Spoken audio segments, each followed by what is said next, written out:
आजकल देश में हिजाब का मामला बहुत ज़्यादा गर्मा रहा है। मामला उठा दक्षिण भारत से, कर्नाटक से और इस वक्त उत्तर भारत में छाया हुआ है। मामला अदालतों तक पहुंच गया है। हाई कोर्ट से लेकर सुप्रीम कोर्ट तक में सुनवाई करने की कोशिशें की जा रही हैं। दरअसल इस पूरे मामले को समझने के लिए इस वक्त हमारे साथ केरल के गवर्नर और इस्लामिक स्कॉलर आरिफ मोहम्मद खान साहब जुड़ रहे हैं। उनका बहुत बहुत स्वागत है साहब। खान साहब आपका। राज्यपाल साहब, पहला सवाल जो मैं आपसे जानना चाहूँगा, क्योंकि मैंने आपके कई इंटरव्यूज़ और कई आर्टिकल्स पढ़े हैं और कई लोग ये कह रहे हैं कि हिजाब का इस्तेमाल कुरान में तो इस तरीके से है ही नहीं जिस तरीके से पेश किया जा रहा है। मेरा सवाल ये है कि क्यों ऐसा किया जा रहा है और कौन ऐसा कर रहा है? देखिए, सच्ची बात तो ये है कि इसका जवाब तो वही लोग दे सकते हैं जो ये कर रहे हैं। हम तो अनुमान लगा सकते हैं। हमारा अनुमान है कि एक वर्ग है हमारे यहाँ जो आजादी के बाद से लेके 1986 तक उनकी ये हैसियत थी कि वो 400 लोकसभा के मेंबरों की सरकार को घुटनों के बल झुक जाने पे मजबूर कर देते थे, हिंसा की भाषा बोलते थे, धमकी देते थे, पार्लियामेंट के बाहर आकर जलसा करते थे सभा, और उसमें कहते थे जो एमपी हमारे खिलाफ हैं उनकी टांगें तोड़ दो। ये सब रिकॉर्ड पे है, अखबारों में छपा हुआ है। और ये भाषा बोलने के बाद सरकार उनकी मर्जी के मुताबिक कानून लाके सुप्रीम कोर्ट के फैसले को बदल देती थी।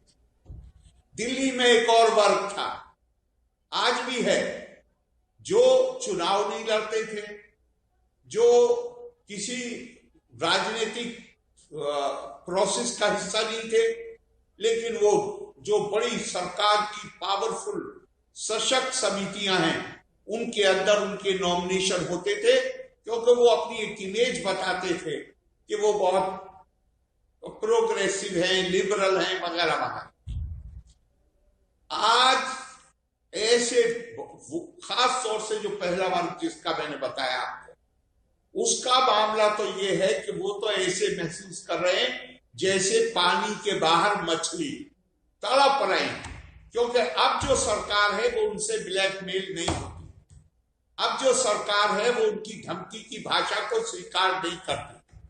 और जिस दूसरे वर्ग की मैंने आपसे बात करी, उनका मामला वो है, जब मैंने इस्तीफा दिया था तो मुझे भी कहा गया था, समझाने की कोशिश की गई थी कि अगर मुसलमान गड्ढे में पड़े रहना चाहते हैं तो पड़े रहने दो, तुम्हें इस्तीफा देने की क्या जरूरत है? हम कोई समाज सुधारक हैं, हम तो इनका वोट चाहते हैं, तुम्हें क्या?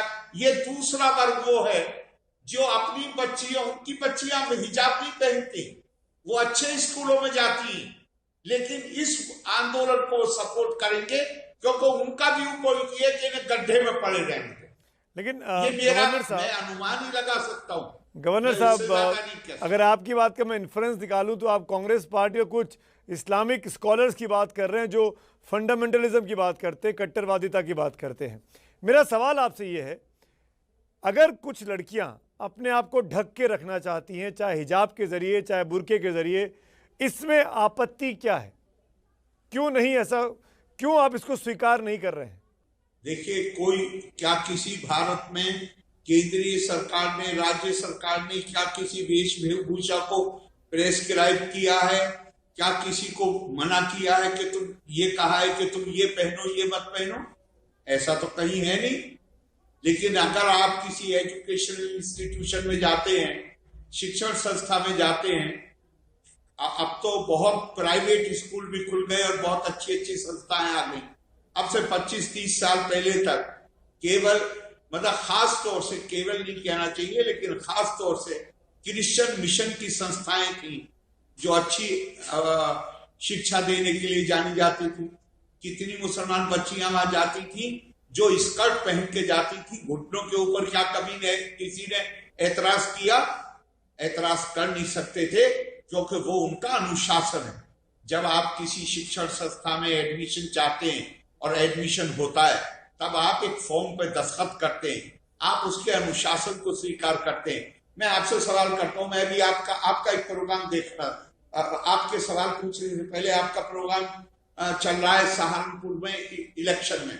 आपकी एक मुस्लिम महिला पत्रकार वहां उनसे बात कर रही है। क्या आप इसकी कल्पना करेंगे कि ये हिजाब पहन के ये सवाल कर सकती हैं, हिजाब पहन के इस कार्यक्रम को कर सकती हैं? और अगर आपने इस दलील को मान लिया, हिजाब जिसका जी चाहे पहने, जिसका जी चाहे ना पहने, उस पर कोई बहस नहीं हो सकती। लेकिन शिक्षण संस्था हो, कोई प्रोफेशन हो, उसके अनुशासन को तो मानना पड़ेगा। अब ये अगर आपने ये मान लिया कि ये इस्लाम में रहने के लिए या इस मुसलमान बने रहने के लिए, मुसलमान लड़की के लिए ये जरूरी है वो हिजाब पहने, तो अब आपकी जो ये सहयोगी हैं, जो इस वक्त सहारनपुर में नहीं फतेहपुर यूपी में, जो जिनको मैं सामने देख रहा हूं स्क्रीन पे जी, अब या तो ये हिजाब पहने, हिजाब पहने तो कार्यक्रम नहीं कर पाएंगी, तो इस्तीफा दें, इस्तीफा देंगी नहीं तो आप इनके मन में, इनके दिमाग में एक कंफ्यूजन पैदा कर देंगे। मैं मुसलमान हूं, लेकिन जो इस्लाम के लिए मैं जरूरी है जो काम करना, वो मैं अपने जॉब की वजह से नहीं कर पा रही। आप एक मुसलमान आईपीएस लड़की का सोचिए, उसकी क्या संकट होगा? क्या वो अपने जिले को चला सकेगी हिजाब पहन के? आपका इनकी सारी ये विवाद नहीं है जनाब, ये साजिश है। जिस तरह से सर सैयद के जमाने में अंग्रेजी एजुकेशन की, आधुनिक शिक्षा की मुखालफत थी, आज ये वर्ग खासतौर से 2019 में 3 तलाक खत्म हो जाने के बाद इनका जो होल्ड था और ये जो महिलाओं को दबा के रखते थे वो टूट रहा है। आज ये चाहते हैं कि महिलाएं हिजाब पहनेंगी, उनके पढ़ी लिखी भी हों तो भी उनके कैरियर प्रोस्पेक्ट खत्म हो जाएंगे। गवर्नर साहब 2-4 साल 10-20 साल के बाद।